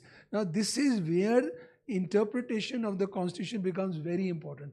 That's where in the case of Dobbs, the majority, the conservative, okay, who say no, the constitution is written in black and white. We can't read into it, despite the fact they themselves have read into it so many times. 20 cases I can quote, That's why I said the judgment is dishonest. But I'm not on those judges because that is not relevant. You can actually, because constitutions are meant to be interpreted, they are broadly written. A person cannot be deprived of, I'm not saying his or her, their liberty without procedure established. It's a very broad thing. It can be interpreted. It can be interpreted regressively or progressively in a liberal manner. So that's where judges get the opportunity. Or in treaties, like the human rights treaties, or like the African Court, where it interprets things. So there is where the judges get. You can also do it in the statute, liberal interpretation, strict interpretation, but there's less room for maneuver.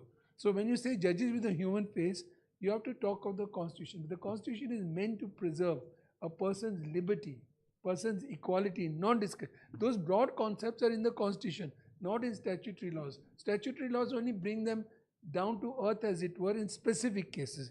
Like in HIV Act we have, it is the broadest consultation. Every person was consulted, and we have a fairly good act.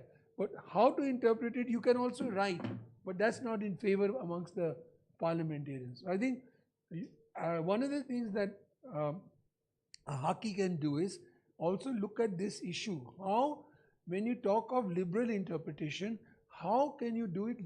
How can you do it in the context of that particular court? How they have done it in the past?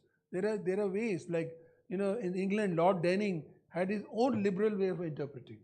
But I think that needs more discussion. But it's very important to make the point that the laws are not meant to oppress.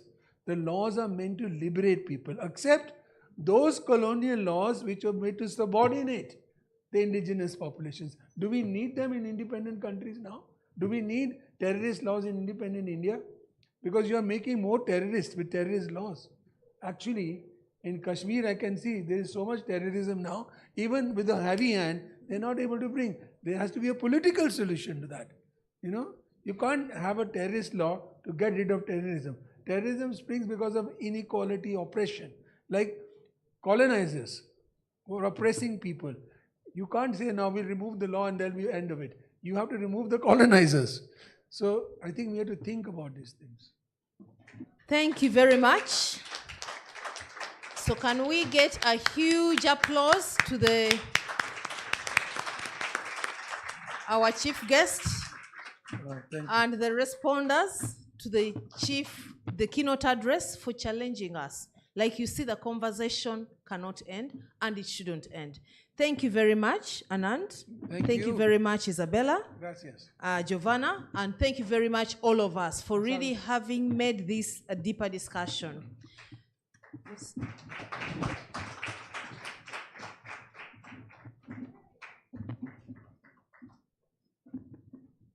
So we are now going to break off for the break. And at this point, I'd like to take the opportunity to appreciate our online audience, because the online broadcast is going to end now. Thank you very much for joining us. Thank you very much for being part of the conversation. Thank you very much for spreading the conversation within your networks. And also, let's keep the conversation going. For us who are here in Entebbe, we're going to have a short tea break. And for the first time in my life, I'm going to be dictatorial because I'm a rights activist and a feminist. We are not going to have a long tea break because we need to manage your time.